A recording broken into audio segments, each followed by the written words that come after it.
Bueno, bienvenidos a la segunda entrega de Posinformación, que es una sección de la revista Posté del Centro Crímina para el estudio y la prevención de la delincuencia.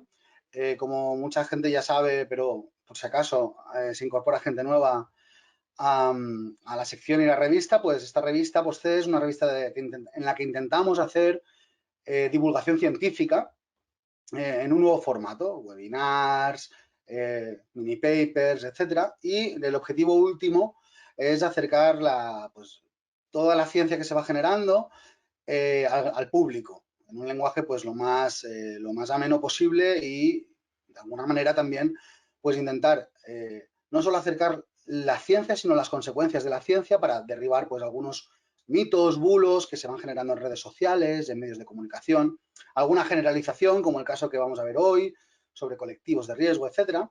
Y dentro de Posté, dentro de este marco general, pues tenemos la sección Posinformación, en la que intentamos trabajar no solo temas relacionados con la criminología y otras ciencias relacionadas, sino también tendencias nuevas, problemáticas nuevas que no necesariamente tienen que ver con la delincuencia en sí misma, sino con la conducta antisocial en general y, en definitiva, cuestiones que afectan al día a día de los ciudadanos desde el punto de vista de la percepción de seguridad y cuestiones relacionadas.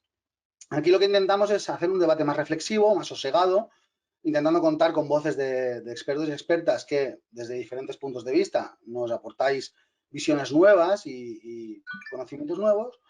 Y al final el objetivo último de Posinformación es rehacer un poco todo el imaginario que se traslada en redes sociales y medios de comunicación y centrarlo en un cauce de buena o de transmisión de un mejor conocimiento para que el ciudadano pues tenga mejores elementos de juicio.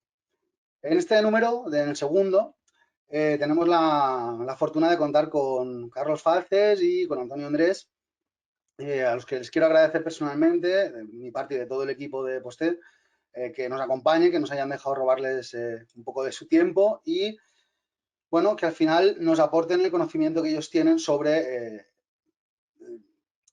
qué características puede contener los mensajes que se nos dan para controlar, ¿no?, a la ciudadanía en estos tiempos de pandemia, en el que desgraciadamente pues seguimos. Podríamos tratar muchos temas, pero hoy concretamente la gran pregunta en general es si como personas o incluso como colectivo, pues estamos preparados para cumplir las normas estas tan férreas que parece que se nos van imponiendo y si el mecanismo que parece ser que se demanda por parte de la ciudadanía de más mano dura, el mecanismo sancionador, pues es el más adecuado para ello. O por el contrario, otro gran debate que existe es si lo que nos hace falta es más pedagogía, como si fuera la gran panacea para cumplir las normas. Presento ya a los invitados y ya lanzo las preguntas porque son ellos los que interesa escuchar. En primer lugar, Carlos Faces es compañero de la Universidad Miguel Hernández, es profesor contratado doctor, si no me equivoco, y desarrolla su trabajo en el Departamento de Psicología de la Salud. Es vicedecano de Gestión de Estudios de Psicología, si tampoco voy muy equivocado, y además de colaborador del Centro Crímina, es miembro del grupo de investigación Tecnología, Mente, Comportamiento Antisocial y Desviado. Es un grupo interesantísimo que está trabajando en el ámbito de la inteligencia artificial, cuestiones relacionadas y que os animo desde aquí a seguir su trabajo en adelante. Antonio Andrés Puello, por su parte, es catedrático de Psicología de la Universitat de Barcelona, trabaja en el Departamento de Personalitat, Avaluació i Tractament Psicològic y es director del GEA, del Grupo de Estudios Avanzados en Violencia. Es profesor desde hace muchos años del grado de Psicología y ahora de Criminología también, antes en el graduat, y ha sido, bueno, pues, un consultor en muchísimos organismos internacionales y nacionales sobre justicia juvenil, rehabilitación, valoración del riesgo, que es una de sus principales áreas de trabajo.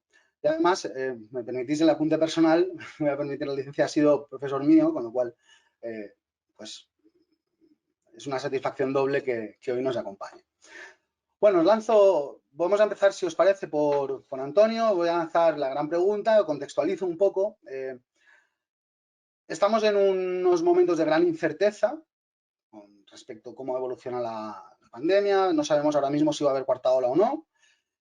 Y tú, al principio de de toda esta pandemia publicaste en tu blog una entrada, ¿no?, sobre un debate que generalmente se da en el plano académico sobre aspectos nomotéticos o ideográficos, es decir, aspectos más clínicos o actuariales en relación con, al final, con la probabilidad o la certeza de que nos pueda pasar algo, de que pueda suceder un evento. En principio partimos de la idea de que la ciudadanía no estamos preparados para pensar más allá de las certezas, no estamos preparados para pensar en probabilidad y llevamos mucho tiempo expuestos a que nos amenacen con castigarnos si no seguimos las medidas que nos han impuesto para contener la pandemia, ¿de acuerdo? En tu opinión, ¿cuál es la posible eficacia, cuál es la llegada de esas medidas gubernamentales hacia la ciudadanía? ¿Es eficaz lo que nos transmiten? Es decir, ¿deberían haber optado por transmitir certezas científicas o está bien el mensaje de es probable que esto suceda así, suceda de otra manera? Es decir, ¿tenemos evidencia, Antonio, de que un mensaje alternativo al que se nos ha dado sería más eficaz para controlar nuestro comportamiento? Bueno, primero muchas gracias por invitarme. Estoy encantado de poder colaborar y participar con vosotros y la verdad es que es un placer hacerlo. Sin perder mucho tiempo en prolegómenos, vamos a buscar una respuesta a una pregunta compleja. Pero previamente hay que decir lo siguiente, es decir, nadie esperaba que pasara lo que ha pasado, ¿eh? Y por tanto, esta pandemia, aunque es verdad que a posteriori pues había algunos grandes investigadores o personalidades como el propio Bill Gates que habían hablado del riesgo de que una pandemia. Pero la verdad es que cuando nos enfrentamos a la pandemia al principio, bueno, pues como con todo, lo desconocido en ese momento hizo que tomaran decisiones que ahora podemos analizar a posteriori y esto nos da pues una cierta ventaja, ¿no? Es como si viéramos las cartas del póker antes de jugar a él, ¿no? Ahora que hemos visto, hombre, que en su momento lo que ha predominado de manera mayoritaria es lo que llamaríamos un enfoque epidemiológico, es decir, y de salud pública, y de grandes números. Y esto ha sido el eje fundamental. Y eso tiene un sustento científico riguroso. Y por tanto, yo creo que las autoridades, en ese sentido, me parece a mí, eso es una opinión, que han dejado, o sea, se han dejado influenciar muy positivamente por epidemiólogos, expertos, que no sabían qué es lo que estaba pasando y qué iba a pasar. Entonces, claro, eso es un pez que se muerde la cola. En el mundo del riesgo, en el mundo de la epidemiología, todo son probabilidades.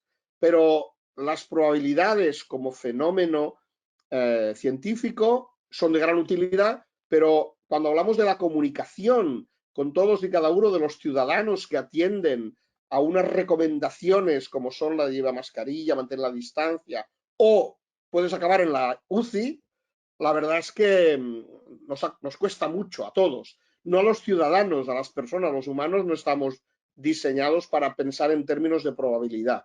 Nos es mucho más fácil pensar en términos de certeza, como tú lo has dicho, ¿no? Entonces, ¿qué es lo que ha pasado? Bueno, que probablemente el exceso de números que les va bien para los expertos no tiene el mismo efecto en los usuarios, porque aunque es verdad que no llevar cinturón de seguridad te puede evitar la muerte en un accidente, pues en general uno ve una distancia muy larga entre una cosa y la otra, y aquí yo creo que ha pasado lo mismo. Por tanto, el reto que tenían era o bien mostrar imágenes que son siempre anécdotas, aunque sean ciertas, de sucesos que impactan emocionalmente para que aumente el nivel de miedo a lo que nos puede pasar y eso nos regule la conducta, o trabajar más racionalmente. Si queréis, es un debate entre lo racional y lo emocional. Como en todo, yo realmente creo que los dirigentes han hecho una opción seria por lo racional, pero posiblemente la respuesta de las personas, una vez pasado los primeros semanas de miedo real, cuando ya los supermercados había comida, cuando ya podías ver que podías más o menos funcionar, pues ¿qué ha pasado? Pues que nos hemos ido en general al otro extremo, es decir, de tener un miedo y una preocupación por si llegaríamos a tener comida, pues oye, tampoco hay para tanto y lo más importante es que poder hacer footing, ¿no? Bueno, pues en ese paradigma yo creo que el debate estaba probabilístico, es decir, números o realidades. No sé cuál es el mejor regulador, pero en clave de regulación individual posiblemente era más el emocional, aunque las consecuencias tampoco fueran buenas a medio plazo. En fin, esto sería un poco mi reflexión inicial. Mm. Es interesante porque, bueno, dentro de la percepción individual juegan muchas variables de cómo somos, de, bueno, nuestros mecanismos de poder autorregularnos, autocontrolarnos. En términos emocionales, de hecho, ¿no? La percepción de peligro, bueno, todas las respuestas derivadas de percibir realmente un peligro, ¿no? Digamos que con la habituación la amígdala deja de funcionar, ¿no? En términos de enviarte señales de peligro, ya no estás. Claro. Pero es muy interesante porque dentro de los escenarios que se han ido planteando, ¿no? A nivel teórico y a nivel de estudios sobre, por ejemplo, sanción, castigo, que Carlos recientemente ha escrito también. En términos de la prisión permanente revisable, es cierto, pero un poco también con esa relación, eh, afecta a cómo somos, a cómo percibimos la posibilidad de castigo. Y también de forma muy interesante, también Carlos y Ana Belén también planteaban en el trabajo, ¿no? Que en función de si el castigado era yo o el castigado era otro, podrían haber cambios, ¿no? Igual a lo mejor, Carlos, el pensar que realmente podía estar yo contagiado o que se están contagiando otros, tal y como también planteaba Antonio, podría afectar a cómo percibimos esa amenaza del castigo. Es decir, no sé si pesaría más en la capacidad de incluso llamarla de empatía, ¿no? De ponerme en lugar de otro, o las diferencias individuales que poseemos, ¿no? Nuestras características individuales de, pues, sexo, el autocontrol, la inteligencia. Un paper reciente también que comentó Roberto Colom hace tiempo en su blog sobre la memoria operativa, con muchas dudas, ¿no? Todas esas variables podrían pesar más que el ponernos en lugar del otro y decir yo soy el contagiado a la hora de percibir la sanción. Es decir, amenazarnos, nos vamos a castigar por no cumplir la sanción. ¿Es la estrategia a lo mejor más adecuada en términos de cumplimiento o a lo mejor tienes una otra propuesta jugando con todo este escenario, ¿no? Bueno, primero buenos días y agradeceros también pues, la organización de estos distintos encuentros que estáis realizando desde PostC. Fernando, Ana, todos los que colaboráis, gracias por la invitación y por tener la oportunidad de compartir tiempo con el profesor Antonio Andrés, por supuesto. Y bueno, respecto a lo que planteas, yo creo que la amenaza de un castigo o la amenaza de sanción es uno de las herramientas con las que alguien puede contar, de muchas, para intentar influir sobre el comportamiento de las personas, tanto para que adquieran un nuevo comportamiento, como por ejemplo en el caso de la pandemia, pues el ponerse la mascarilla, como para dejar de que realicen otro comportamiento o un comportamiento, como en este caso, pues el reunirse en locales cerrados o con un determinado aforo o desplazarse de una comunidad autónoma a otra, etcétera. Todo este tipo de recomendaciones o de restricciones de nuestro comportamiento que se han planteado para hacer frente a la pandemia. Pero es uno de los elementos. Todo el mundo entiende por sentido común que el temor a que nos pase algo malo actuará como un motivador de nuestras elecciones o de nuestras conductas, pero no es el único. Fíjate, la mayoría de las encuestas que se han hecho sobre la percepción de amenaza, de riesgo, de miedo al contagio o a que te sancionen por incumplir una determinada recomendación, la relación que hay con el cumplimiento informado es muy débil. Es decir, tanto el miedo a contagiarme yo como el miedo a contagiar a otros tiene una relación muy débil con el grado de cumplimiento informado de distintas medidas. Sin embargo, que la medida se considere molesta en su realización o que no se considere útil o eficaz para afrontar ese peligro, sí que hace, sí que tiene una relación fuerte o más clara con el cumplimiento de las recomendaciones. Es decir, que aunque por defecto creemos que el miedo va a funcionar como un motivador de nuestro comportamiento, parece ser que no es así, o que no es tan claramente, y que sería acompañado de otros factores como nos ayudaría a poder, digamos, hacer que la gente cumpla o que todos cumplamos con las recomendaciones que se nos hacen, partiendo del supuesto de que esas recomendaciones son eficaces para parar es decir, aquí no entramos en el debate que puede entrar, se puede entrar en otros ámbitos de si una medida es más o menos eficaz para prevenir la enfermedad, sino hay unos expertos que nos dicen, bueno, con esta medida se podría frenar la enfermedad. ¿Cómo hacer que esa medida sea o ese comportamiento sea seguido por la población? Bien, pues, ¿cómo hacerlo? Pues recordándoles que, pues primero con la amenaza de castigo y segundo, aumentando el temor a que se infecten o infecten a otros, porque eso tendrá un efecto. Fíjate, en American Psychologist había pues se publicó hace poco un artículo. El equipo de un psicólogo, Peter Ditto, hacía un estudio sobre el impacto de las estrategias de comunicación que hacen alusión a imágenes impactantes que causan temor o que pueden aumentar la concienciación del receptor sobre el riesgo o sobre el problema del que se está tratando.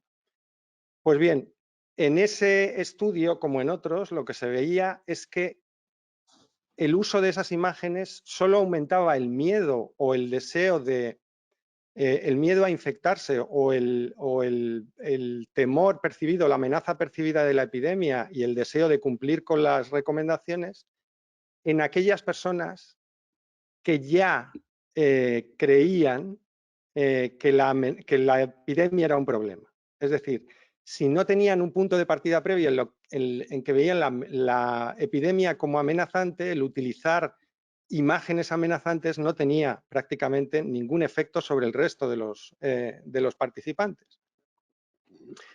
Con esto, ¿qué podemos o cuál sería la conclusión de esto? Pues bueno, pues en primer lugar, tratar de reflexionar sobre la idea de que, bueno, no todas las recomendaciones son iguales respecto a cómo se debe actuar para conseguir que la gente las siga.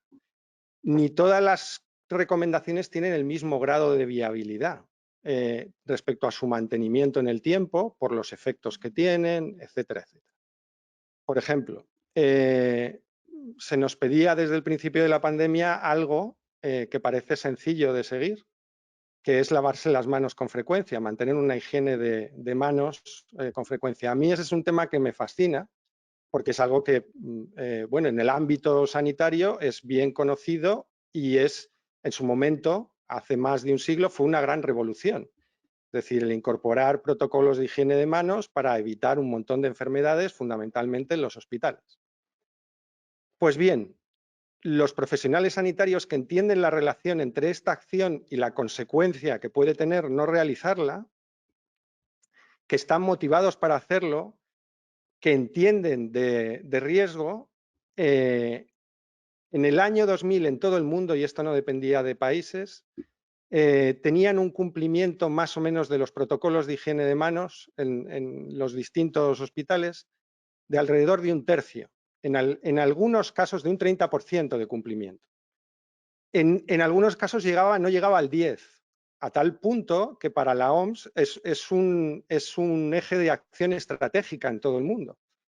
Y durante los últimos 10 o 15 años hay publicaciones hasta aburrir sobre cómo conseguir que personas altamente motivadas, que entienden cuáles son las consecuencias de esa conducta, la realicen. Y una de las cuestiones que tiene que ver con lo que decía Antonio anteriormente es el conseguir percibir la relación entre la acción y el estado final, es decir, pues la consecuencia de esa acción. Y otra tiene que ver con cómo esa acción, por ejemplo, ¿es una acción difícil de ejecutar o no? ¿Es una acción que es fácil de ejecutar pero que interrumpe otras acciones? ¿Es una acción que cuando se realiza puede verse afectada por el agotamiento o por el, digamos, por el estrés? Pues lo que se veía es que efectivamente todo el mundo en los hospitales entiende que se debe seguir el protocolo de higiene de manos, y en aquellos lugares donde es más estrictos, pues sí se consigue que se siga, por ejemplo, en los preoperatorios, etcétera, etcétera. Pero, sin embargo, en otros ámbitos, el cansancio y el hecho de que, por ejemplo, si yo estoy haciendo una visita entre consultas, cada vez que salgo de una tenga que realizar la acción de lavármelas o de utilizar el alcohol higienizante, etcétera, etcétera, para realizar la siguiente, hace que conforme aumentan las horas, las jornadas de trabajo, conforme aumenta los profesionales simplemente dejen de hacerlo una vez, dejen de hacerlo 2 veces y finalmente, pues en muchas ocasiones se les olvide realizar simplemente esa conducta porque está interrumpiendo otra. Antes poníamos el ejemplo de los jóvenes y decíamos que, bueno, si el contener la pandemia depende de que los jóvenes no se reúnan o no hagan fiestas, pues estamos realmente comprometidos. ¿Por qué? Porque es un comportamiento, es decir, el encontrarse con otros jóvenes y el relacionarse con otros jóvenes en esas condiciones es un comportamiento que se puede inhibir durante un tiempo, pero ¿durante cuánto tiempo? Y tenemos ejemplos en la historia abundantes de cuando se ha tratado de prohibir aumentando las sanciones, etcétera, etcétera, fundamentalmente respecto, el ejemplo mayor sería el del consumo de alcohol en Estados Unidos, que en el momento en el que surge la prohibición del consumo de alcohol, surge por muy buenas razones. Es decir, es producto de una campaña durante muchos años de asociaciones que están resaltando el drama que hay en Estados Unidos, es decir, la pandemia y la gran problemática social que hay alrededor del alcoholismo. Y finalmente eso tiene un reflejo político y se prohíbe el consumo de alcohol. Pues bien, es una medida que parece muy razonable y, sin embargo, lo que da lugar es, por ejemplo, en Estados Unidos, es a la institucionalización del crimen organizado, de una manera que no se conocía antes, por ejemplo. Así que una de las primeras cuestiones que uno debería tener en cuenta no es tanto si el castigo funciona o no, sino para qué tipo de acciones y cuáles y para qué tipo de público durante cuánto tiempo. Y partiendo de ese análisis podemos hacer una valoración de la viabilidad de distintas medidas y de cuáles podrían ser sus consecuencias. Es muy interesante porque al final pasa un poco como en otros ámbitos no de la conducta pues percibida como antisocial, que vivimos ahora de la mascarilla o de no lavarnos las manos, sino en la misma delincuencia, ¿no? Es decir, ¿para quién funciona el Código Penal? Pues para quien está dispuesto a cumplir una vida, pues, digamos, no antisocial, ¿no? Un delincuente de carrera, el Código Penal, pues, le va a surtir bastante poco efecto. Otra cosa es que te detecten, ¿no? Es muy interesante. Y relacionado con eso, además, como decías, con el tema del alcohol. Es verdad que yo puedo contener a mis hijas que son pequeñas cerrándoles la puerta, pero claro, ya con cierta autonomía y la losa psicológica que vas arrastrando de no poder relacionarte con iguales, que es fundamental en edades juveniles, pues al final, ¿no? Si no le ves el sentido, la utilidad a la norma, por mucho que disminuyan los casos, que dicen, sí, está funcionando, pero claro, tú no le ves el sentido porque, como decía Antonio, no lo estás viviendo, pues eso lleva a cierta relajación y a ver la inutilidad, ¿no? Entonces, es muy interesante que se planteara este debate quizá, Fíjate, ¿no? perdona, sí, lo que comentaba Antonio, claro, desde el punto de vista de muchos jóvenes, y hay que decir primero que la mayoría de los jóvenes cumplen y siguen las recomendaciones, la mayoría, y eso es decir, la inmensa mayoría de los jóvenes sigue las recomendaciones porque de hecho ahora se hacen muchas menos fiestas los fines de semana, inmensamente menos fiestas que hace un año. Es decir, que sí que cumplen la mayoría de los jóvenes, pero sin embargo se ven reflejados una y otra vez como grupo, como un grupo, es decir, con noticias sobre su irresponsabilidad, su no cumplimiento, etcétera, etcétera. Y su percepción de riesgo personal, y en este caso no sesgada, no guiada por ningún tipo de optimismo, es que en realidad a ellos no les va a afectar el infectarse por el virus. Sí, pero como Sí, sí. decías, ¿no? Y en temas de delincuencia juvenil siempre se han catalogado los jóvenes, son los, ¿no? Digamos, bueno, vamos a incluirnos, somos Sí, sí, sí. los jóvenes, ¿no? Los causantes de todos los males. Y eso plantea un escenario de buenos y malos, es decir, no solo, no solo desde ciertos organismos, sino también desde los medios de comunicación o los opinólogos en redes sociales siempre les señalan, ¿no? Son los causantes de todos los contagios van a ser los jóvenes porque fíjate cómo que hacen botellones, demás, que nos plantea también el tema de ver, ¿no? La paja en el ojo ajeno y no ver la viga en el propio, ¿no? Cuando nosotros estamos por ahí, pues también, venga, que no pase nada por tomarnos una caña en el bar con los amigos, ¿no? Quizá. Pero, claro, es el debate real, el debate de que estamos señalando a los jóvenes y de que ellos son los causantes de todos los males pandémicos actuales, está ahí. Y está esa percepción por parte de la ciudadanía. Yo no sé si sería buen momento para plantear, Antonio, por ejemplo, el tema de transmitir a la ciudadanía de las posibilidades que tenemos de hacer una cosa u otra, es decir, de que los jóvenes puedan salir o no salir, que de hecho están decidiendo generalmente no salir, ¿no? El término que en psicología se llama posible adyacente, de las posibilidades que tengo yo de tomar una decisión u otra en un momento determinado, en un contexto determinado. Eso, tanto en estas conductas sanitarias, ¿no? De cumplir la norma sanitaria, pero también en conductas antisociales, está muy presente. ¿Qué opciones tengo yo reales de poder tomar una decisión prosocial o una decisión antisocial? En ese caso, ¿qué crees que sería más relevante? Esas posibilidades que nos marca pues, al final nuestro entorno social, nuestra educación y demás, o la variabilidad interindividual, es decir, nuestras características individuales a la hora de plantearnos tomar esas opciones, es decir, ¿cumplo o no cumplo? ¿Dónde podríamos, un poco también para desmitificar, ¿no? que los jóvenes como colectivo pueden ser pues, los causantes de la delincuencia, ¿no? Los superdepredadores de los 90, etcétera? A ver, de hecho aquí, como es natural, hay diferentes planos de análisis, ¿no?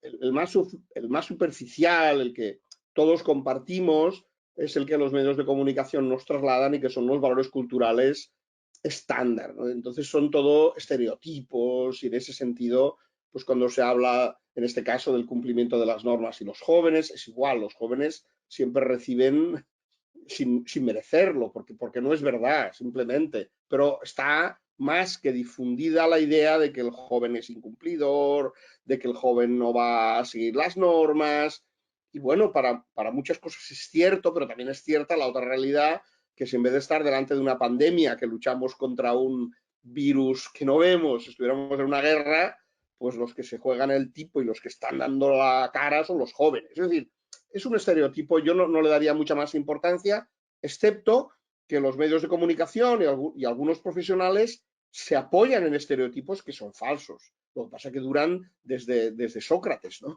Así que no hay problema. Yo diría que ese es un plano que en clave profesional hay que olvidarse. No es verdad, sencillamente porque hay más jóvenes normalizados, que cumplen, etcétera, etcétera.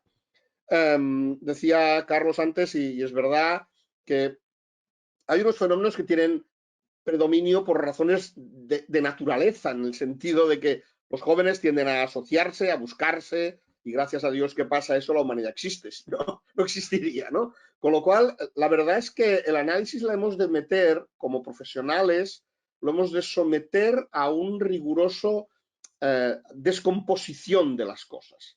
Es decir, hay comportamientos de los jóvenes o comportamientos de los adultos que favorecen, dificultan o son contrarios a un determinado objetivo, ¿no? Está claro que el contacto, que es uno de los elementos que ha sido uno de los factores de prevención más fuerte, evitar el contacto, pues justo va al corazón de la actividad interpersonal y social. Y entonces, ¿qué es lo que sucede? Que para muchas personas, lo ha dicho también Carlos, ¿no? Aquellos que están predispuestos a pasarse el día jugando a videojuegos y viendo Netflix, no hay que decirle que salga, no van a salir. Pero claro, la gran mayoría de gente tiene que salir por razones diversas, porque el cuerpo se lo pide, porque sus amigos le llaman, y al final todo eso comparte un montón de factores que es muy difícil meterlos todos al final en una cosa, ¿no? Lo mejor, lo único, lo bueno es cumplir las normas del gobierno. Bueno, pues imagínate si escuchamos a la Merkel ayer que cerrará todo, mañana lo abre todo. Y esto, claro, provoca en todas las personas un pensamiento diciendo, bueno, yo mañana tengo que decidir salir a ver a mi novia. Voy a hacer caso a la Merkel, lo cerramos todo, pero ayer resulta que tomé esa decisión y mañana me la han cambiado. Los humanos tenemos una enorme capacidad de crearnos nuestro escenario real, es decir, simple y llanamente negamos la mayor y se acaba la historia. Entonces, en esa realidad tan complicada, buscar un camino ético y moral es muy difícil, y más en la sociedad tan diversa que vivimos hoy, ¿no? ¿Por qué? Porque solamente mencionar la posibilidad de que una vacuna sea de diferente calidad a otra, la cadena de sucesos que ha llevado a enfrentar a Alemania con Inglaterra, porque unos han dicho que realmente todo eso es muy delicado y los gobernantes que tienen que tomar decisiones no se pueden permitir el lujo de esperar a ver dónde hay que tomar la decisión, hay que tomarla ya. Entonces, los analistas de la realidad deberían ser más cautelosos y los periodistas trasladar el conocimiento preciso, ¿no? Porque yo recuerdo en televisión en Cataluña, no sé si vosotros lo visteis, conforme iban saliendo noticias de botellón, pues los periodistas querían poner la otra cara de la moneda. Entonces había pueblos donde los jóvenes llevaban la comida a las personas mayores en sus domicilios. Y bueno, todo es verdad, o sea, todo es verdad. El problema es que para según qué cosas, algunos argumentos son espúreos, por ejemplo, el botellón y la pandemia, probablemente es espúreo, simplemente, probablemente no tiene ningún efecto, aunque sí que tiene un impacto visual porque es fácil de identificar, se encaja en nuestros estereotipos. En cambio, otros tipos de fenómenos como es el tan discutido ir al colegio, claro, fue determinante el argumento que decía Carlos, es que es donde menos transmisión del coronavirus hay, por tanto vamos a mantenerlo porque la necesidad de volver a la escuela, bueno, pues este para mí es el juicio fundamental. Es decir, para cada cosa hay que tomar una decisión y siempre es un equilibrio, y como han dicho con la vacuna, ¿no? Bueno, igual hay alguien que tiene un trombo con la AstraZeneca, pero hay muchos más beneficios. Claro, a la persona que le pasa te dice, yo no tengo ningún beneficio, que es el problema que planteaba al principio de todo. Es decir, al que le toca, entre comillas, no le valen las estadísticas, porque realmente se afectan mucho. Pero ese equilibrio es el que nos cuesta comprender, incluso siendo expertos, porque no deja de impactarte la realidad que ves, y tú eres parte de esa realidad. Y en ciencias humanas y en psicología lo sabemos mucho. Claro, tienes que disociarte. El psicólogo tiene que dejar de ser persona normal y corriente con sus miedos para ponerse a analizar de una manera como si fuera un robot la realidad. Y no siempre es fácil. No siempre es fácil porque, claro, también nos tenemos que vacunar, también nos va como a los criminólogos que también les roban, que no es que ellos estén fuera de... Por lo tanto, es muy complicado, pero francamente conviene analizarlo con cuidado y también pensando en que la respuesta también no es los jóvenes son todos magníficas personas o los jóvenes son personas detestables, ¿no? Pues depende, habrá de todo y para según qué criterios. O sea, para hacer una guerra conviene tener jóvenes aventureros, arriesgados, temerarios, pero para la pandemia conviene tener jóvenes un poquito menos de todo eso. Esas son mis reflexiones así en este momento y como es natural no concluyen nada, ¿no? Pero simplemente ponen una prudencia en el análisis para no generalizar nada que sea muy exhaustivo. Sí, pero el mensaje, por ejemplo, el mensaje del post es poderoso. Es decir, por una parte plantea la importancia de la narrativa que tiene no solo en el imaginario colectivo, y eso yo creo que a lo mejor Carlos, que conoce más el tema, yo lo he tocado de oídas, ¿no? Pero eso tiene importancia a la hora de transmitir un mensaje y de llegar al colectivo que quieres, pero también la selectividad del mensaje depende un poco de a quién quieres llegar. Y efectivamente la tesitura en la que tienen los gobernantes a nivel nacional, internacional, autonómico, local, no es fácil, por supuesto que no es fácil y no me cabe duda de que lo están haciendo lo mejor que pueden y con la mejor de las voluntades, ¿no?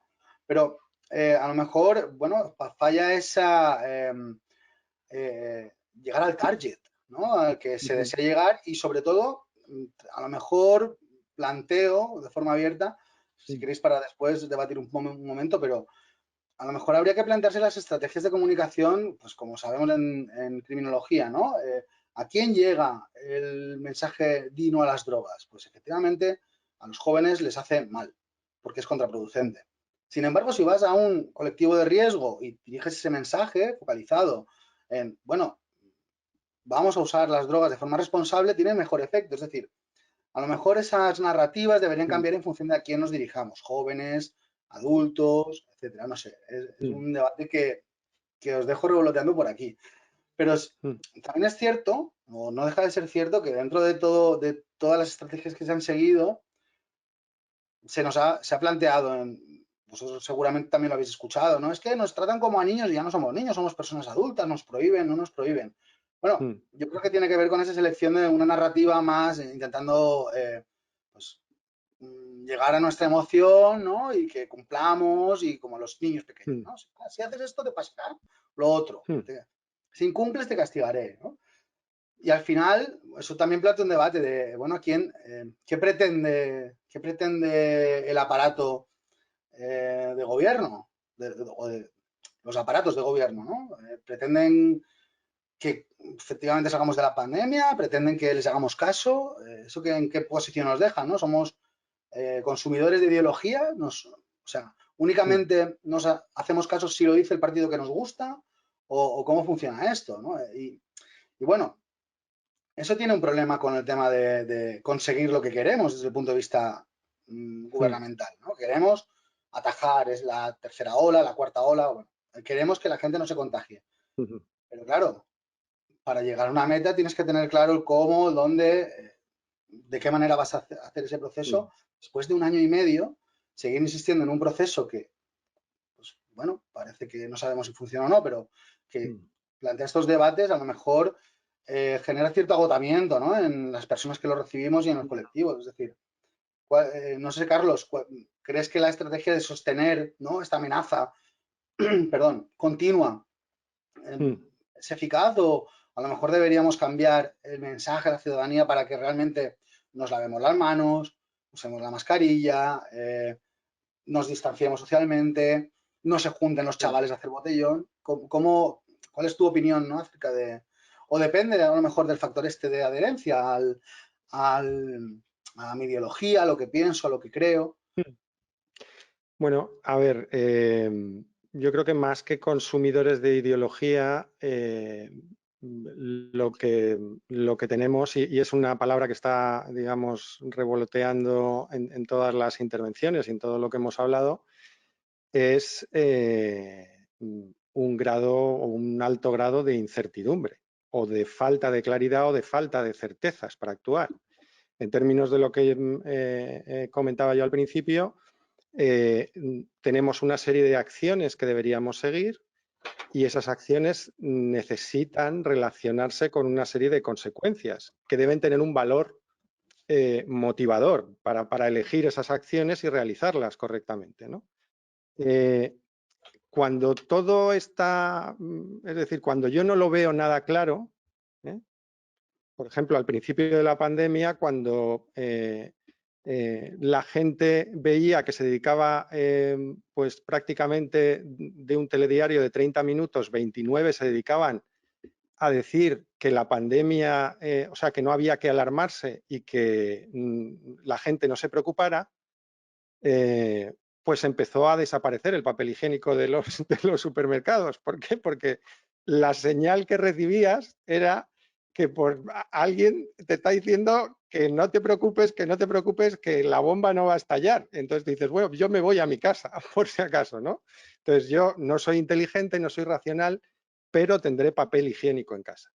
Entonces, esa es un poco la diferencia entre el mensaje institucional y el tratar de manejarse con la incertidumbre y la búsqueda de certezas que tenemos las personas en nuestro día a día para tomar decisiones, ¿no? Y en ese sentido, en un ambiente de incertidumbre, pues cualquier cosa te vale para decidir. Por ejemplo, tu identidad política o tu identificación con determinado grupo. Aquí en España eso no ha sucedido con tanta fuerza, pero por ejemplo en Estados Unidos sí que ha habido casi un alineamiento respecto, en función del color político, de la posición política, respecto a cómo había que enfrentarse a la pandemia y qué cosas eran aceptables y cuáles no. Hasta el punto de que en los últimos, es decir, que digamos, la respuesta a la pandemia se ha convertido en un motivo de debate o de polarización política. En España estamos en cierta medida en un proceso de polarización política, pero no respecto a esto en la misma dimensión, por ejemplo, que en Estados Unidos. En Estados Unidos, ahora mismo, teniendo todos los recursos y teniendo bien organizado el proceso de vacunación, tienen el problema de que más de la mitad de los votantes del Partido Republicano no quieren vacunarse. Y entonces están viendo qué estrategias seguir están tratando de analizar qué estrategias seguir para ver, para convencerles de que se vacunen, porque digamos, están bien organizados, la campaña está teniendo éxito, avanzan a buen ritmo, pero se están empezando a encontrar con el problema que por motivos ideológicos hay gente que cree que sus decisiones de salud se deben tomar en función de si vota a un partido o a otro. ¿Esto producto de qué es? De que les es difícil establecer la relación entre vacunarse y las consecuencias que eso puede tener. Si lo tuvieran tan claro como aprender a no, es decir, tú a un niño le enseñas rápidamente a que, si le dices, niño, no pongas la mano en el fuego. Si la pone una, pero ya no la vuelve a poner. ¿Por qué? Porque aprende inmediatamente cuál es la conexión entre la acción Carlos, y su consecuencia. Sí. Déjame que introduzca un argumento entre psicólogos y muy provocador. Y tiene que ver con esto que tú has dicho y con la visión cultural de que el hombre es el único que cae dos veces en la misma piedra. O sea que el tema tiene su enjundia porque cuando hablamos de decisiones globales, nosotros teníamos un gran referente en la psicología que hablaba de la posibilidad de la ingeniería social de efecto total, y la verdad es que eso no es así, ¿no? De hecho, con la línea de lo que decía Pedro, uno de los elementos en clave psicológica que se pone encima de la mesa es la capacidad intelectual media de la población frente a los mensajes. Es decir, cuando cualquier humano oye un mensaje, tú lo has dicho muy bien, siempre la información tiene al menos dos caras, ¿no? Porque claro, no es lo mismo que te diga alguien que es amigo tuyo, en el que confías, que hagas tal cosa, que lo contrario, ¿no? Y esto forma parte de las peculiaridades de los humanos. Pero cuando superamos este nivel y hay un cierto nivel de anonimato, y no tanta, porque tienes toda la razón, en la cuestión ideológica, ¿no? Claro, uno dice, si mi líder dice esto, pues yo hago esto y punto. También los humanos somos buenos para seguir esas normas, ¿no? Pero me quería referir al problema de que una vez trasladamos el debate a algo conceptualmente complejo, porque en el fondo la relación entre la mascarilla, la distancia, el virus, la muerte, todo eso que está ahí para un epidemiólogo y está clarísimo, y si le preguntas a un inmunólogo te va a dar toda la explicación, la gran mayoría de la población no lo entiende. Y ya está. Claro, no es que cada uno de las personas no lo entendamos, habrá de todo, porque no es fácil. O sea, en la medida en que hay una distancia tan larga, porque claro, si el niño pone la mano encima del fuego y se quema, el dolor es intenso, esto lo asocia hasta personas con una capacidad intelectual muy baja, porque es muy básico. Pero claro, es lo que yo, por ejemplo, les ponía a mis estudiantes en clase una imagen donde se veía la segunda curva, no sé si conocen los estudios de Puello y de otros que han sacado unas gráficas fenomenales para entender cómo va la epidemiología del coronavirus, y les ponía una curva donde se veía ese aumento potentísimo, y eran estudiantes de cuarto que ya sabían un poco qué quiere decir el eje de las X, el eje de las Y, y luego le ponía una foto que salió de Italia que me impresionó muchísimo, y era 25 ataúdes delante de un cementerio que no podían ni enterrar, ¿no? Entonces, claro, dices, ¿cuál de las dos se entiende mejor? Pues si ponemos la variable inteligencia en el medio, está clarísimo, ¿eh? Solo la segunda. Pero claro, la información, lo otro es quizás demasiado extremo, en cierto modo tampoco es representativo de todo lo que está pasando, porque claro, hay muertes, hay UCIs, hay hospitalización, hay gente que lo pasa mal en casa.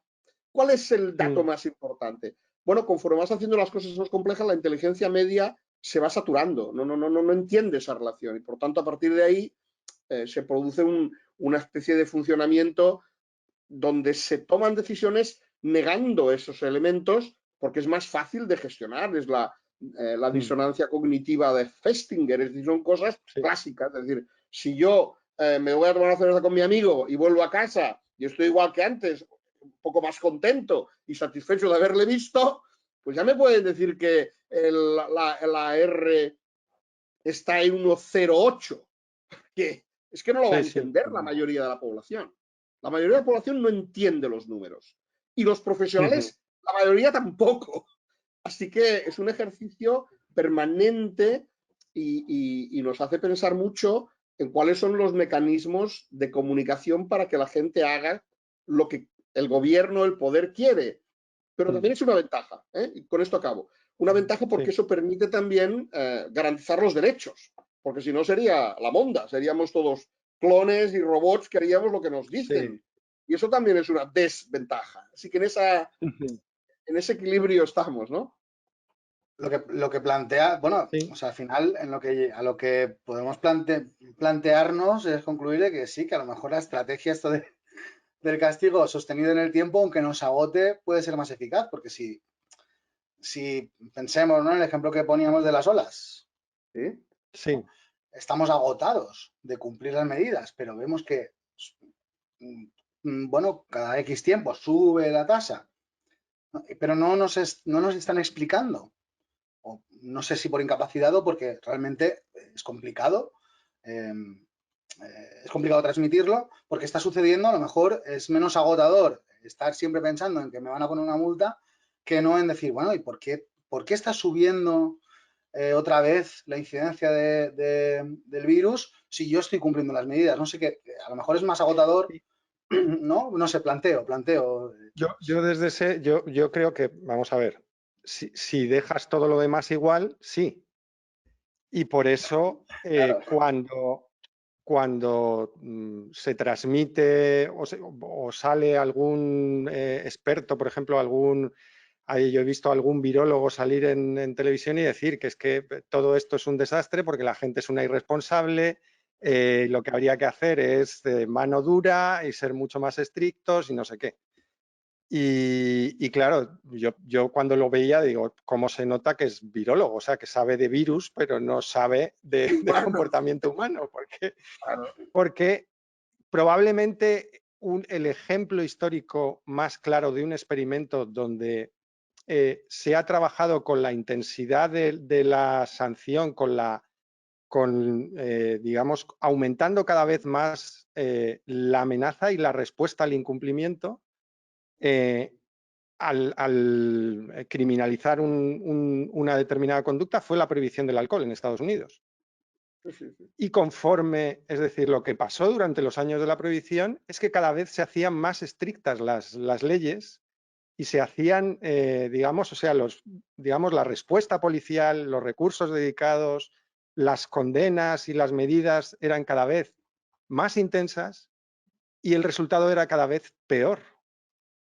Es decir, la gente no dejaba de beber, había criminalidad, etcétera, etcétera. ¿Por qué? Porque el tipo de conducta que se estaba tratando de reconducir o cambiar no podía cambiarse siguiendo únicamente esa estrategia, aunque de manera intuitiva o en el momento en el que se planteó fuera perfectamente comprensible, porque los efectos que estaba teniendo el alcoholismo en la sociedad y en muchos, fundamentalmente, en toda la sociedad americana eran salvajes, es decir, los casos de violencia en la familia doméstica derivados del alcoholismo, de la gente adulta, de la población adulta en Estados Unidos durante los últimos años del siglo XIX y principio del XX, era como un verdadero drama, o sea, un desastre social absoluto. Luego, el reclamar que se solucionara eso tenía todo el sentido. Y la manera más intuitiva de reclamarlo es apelando a un argumento moral y digamos, a una respuesta contundente. Y parte de eso podría tener cierto sentido, pero desde luego no puede ser la única respuesta. Hay que tener en cuenta pues cuál es el tipo de acción sobre el que tienes que influir. Por eso yo hablaba antes y era un poco con todo esto respecto a las recomendaciones, digamos, al posible éxito en el seguimiento de las recomendaciones. Hablaba de dos ejes que son necesarios para evaluar la viabilidad de en qué medida se van a seguir las recomendaciones y las estrategias de implementación del seguimiento de esas recomendaciones. Y uno son los costes de ejecución, tanto por las características de la propia tarea, como por el contexto social en el que se quiere introducir esa tarea, como por la manera que tenemos de pensar acerca de la relación entre esa tarea o esa acción y las consecuencias que va a tener. Publicamos hace poco con Rebeca, bueno, quería recordar dos artículos, uno que ha hecho, que publicó hace poco Ana, sobre el cumplimiento informado, sobre la percepción de cumplimiento durante la primera ola del COVID, que es muy... Sí, si todo va bien, perdona, que te corte, si muy todo va bien, lo completo, tendremos en otra mesa. que trata todos estos temas.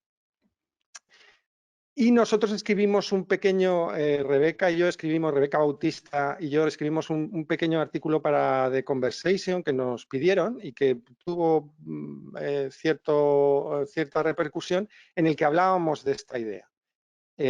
Tanto los costes de ejecución de la tarea como la duración en el tiempo tienen que ser considerados para saber en qué medida unas acciones u otras van a ser viables y cómo se debe de implementar digamos, el intento de que la gente siga estas recomendaciones. Y en ese sentido, pues bueno, las sanciones o la posibilidad de utilizar las sanciones es una herramienta más, pero no es la única y desde luego no es la recomendable para cualquiera de estas acciones. Recuerdo un ejemplo solo que al principio de la pandemia se hablaba de los protectores transparentes estos sobre si eran útiles o no eran útiles. Y entonces se concluyó que no eran útiles y que no se deberían utilizar. Pero sin embargo se recomendaba encarecidamente que la gente no se tocara la cara. Bueno, tocarse la cara es una acción que se hace pues más de 100 o 200 veces todas las personas todos los días de su vida. Es decir, nos tocamos la cara sin darnos cuenta. Si se nos pide que para protegernos no nos toquemos la cara, y se pretende que eso tenga éxito, primero tenemos que establecer en qué porcentaje, cuánto tiempo tenemos para que la gente adquiera ese comportamiento y segundo, ¿realmente se va a poder inhibir ese comportamiento o en qué medida? Porque es casi como pestañear. Bueno, pues para inhibir ese comportamiento, tener una pantalla transparente sí que es útil, porque te hace consciente cada vez que te llevas la mano al de que no estás realizando o no estás cumpliendo esa conducta y tú puedes ir desconectando esa conducta o esa respuesta automática de tu objetivo, que es dejar de realizarla. Y eso te sirve de barrera, ¿no? Pues bueno, ese tipo de análisis que va más, yo sé que esto va mucho más allá del cumplimiento de las normas o de las sanciones, pero es el que yo creo que se debería tener en cuenta a la hora de analizar las recomendaciones, que no todas son iguales y que no para todas hay que seguir las mismas estrategias en su implementación. No sé, Antonio, si quieres añadir alguna cosa en modo de conclusión. Bueno, un poquito ya lo he anticipado anteriormente y que realmente nos obliga a pensar también a los que analizamos con detalle esos fenómenos, a desagregar los niveles, ¿no? Porque cada cosa puede tener su efecto, todo se interacciona con todo. Entonces, hacer una solución muy dicotómica, ¿no? La gente es irresponsable o responsable. Los jóvenes se portan bien o se portan mal. Hacemos las cosas para que no haya... Todo eso es una simplificación excesiva ante un fenómeno tan complejo, pero en cierto modo, a ver, cuando quieres tener una imagen de algo, lo que no puedes decir es Hawái es todo muy bonito, pues según habrá rincones llenos de basura, ¿no? Pero la imagen que tienes de Hawái, bueno, pues un poco lo mismo. Cuando vas agregando estadísticamente cosas, tienes una visión donde al final es eso, resulta que dice, no, es que en España se hace mucho mejor que en Inglaterra, ¿no? Y te ponen encima de la mesa un dato y se acaba el argumento. Claro, en términos de actuación, en términos de buscar estrategias que sean del máximo nivel de eficacia, yo creo que la tarea es no perder ningún recurso, pero también saber que no hay ninguna bala de plata para resolverlo, ¿no? Que en el fondo vamos a encontrarnos con un costo-beneficio, ¿no? Decir, bueno, es lo que decía él con las pantallas, claro. Se supone que un buen epidemiólogo te diría, hombre, para eso hay que lavarse las manos, ¿no? Y si dices una cosa, entonces, claro, todo está condicionado con todo, pero al final hay algunas cosas que, bueno, parece como el resumen fuera. Yo me acuerdo las 3 primeras normas, ¿no? Mascarilla, distancia Y manos. Y manos, ¿no? Y luego le añadieron los aerosoles, ¿no? Que esté todo ventilado. Bueno, la verdad es que si alguien tiene que evaluar si eso ha sido eficaz, va a ser muy difícil y posiblemente la eficacia sea de unos puntos, de unas décimas. No va a ser. Donde lo hicieron no se murió nadie. En cambio, vendrán los que han hecho las vacunas y dirán, ahora hemos dado con el truco, ¿no? Bueno, sí, es verdad, pero en ciencias humanas y en ingeniería social nos encontramos con estas limitaciones, ¿no? Que por otra parte, un poco quería decir como mensaje final que afortunadamente cada uno puede hacer lo que le da la gana, porque la sociedad moderna, una de las cosas que tiene que garantizar es la libertad personal. Pero cuando ya estamos en ese límite, los que nos dedicamos a la psicología, a la criminología, al menos en mi opinión, yo no quiero entrar. ¿Por qué? Porque son avances que tienen sus costos, ¿no? Por ejemplo, tratar como niños a personas de 25 años o 27 años, pues es muy inadecuado. Pero ¿quién? No tiene que ver con la pandemia. Es que es la dinámica de los últimos 30 años, donde la adolescencia se extenderá pues mucho más allá hasta que los chicos de 21 años no tengan hijos y tengan que trabajar para alimentar a los hijos, pues seguirán siendo como si tuvieran 15 o 16. Bueno, pero esto ¿quién modifica estas grandes dinámicas sociales? Ahora, sobre esa pon el problema de la pandemia y las decisiones, pues todos los recursos son pocos. Y aprietas por un sitio y sale por otro. Pero bueno, está bien que podamos pensarlo porque esperemos no tener ninguna otra pandemia, pero siempre hay sucesos sociales que nos requieren esta ingeniería, ¿no? Porque cuando yo pienso en violencia de género o piensas en consumo de drogas, hay muchos elementos análogos, ¿no? Que en el fondo nos hacen pensar que la psicología y la criminología tiene que avanzar en puntos donde, hombre, no cometamos grandes errores, como hablaba muy bien Carlos del problema del alcohol, que sigue siendo muy grave, pero ya todo el mundo sabe que la ley seca no funciona, ¿no? Exacto. A ver, es importante pensarlo como pensáis vosotros, pero también es importante transmitirlo como estáis haciendo y os lo agradezco mucho porque si de alguna manera esto también puede hacer reflexionar a los ciudadanos que nos vean, pero también a gente que decida, que tenga capacidad decisoria, pues mejor que mejor. Está claro que no es un tema sencillo, se me ocurren millones de subtemas que podrían estar entrelazados, algunos de ellos ya los habéis trabajado y demás, pero creo que ya nos hemos ido un poquito de tiempo. Os pido disculpas por ello, porque sé que estáis constreñidos con el teletrabajo, constreñimos más el tiempo y os lo agradezco mucho. En todo caso, bueno, queda pendiente ya a lo mejor otro debate en el futuro.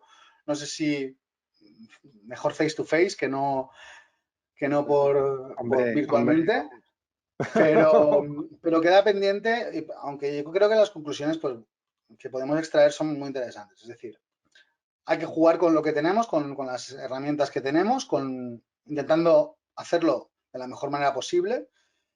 Y aunque no sea fácil, pues de alguna manera lo que deberíamos es llegar mejor al ciudadano, no solo al órgano decisorio, que esto pues tenemos otras vías, pero sobre todo a los ciudadanos, ¿no? Que son los que están percibiendo, pues bueno, estos mensajes contradictorios o los que están reproduciendo los mitos. Yo creo que tenemos un reto, que es lo que intentamos también hacer con PostC y con Postinformación, ¿no? Llegar a esa ciudadanía, que ellos también tengan una información un poquito pues, ¿no?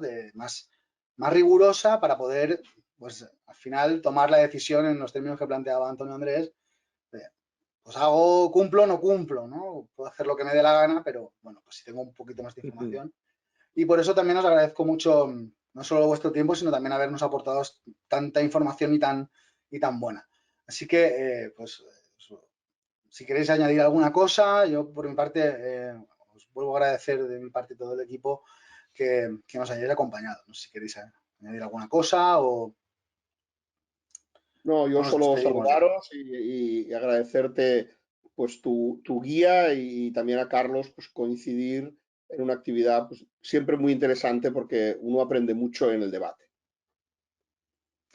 Lo mismo, agradeceros la invitación y el buen rato que hemos pasado hablando y aprendiendo sobre estos temas.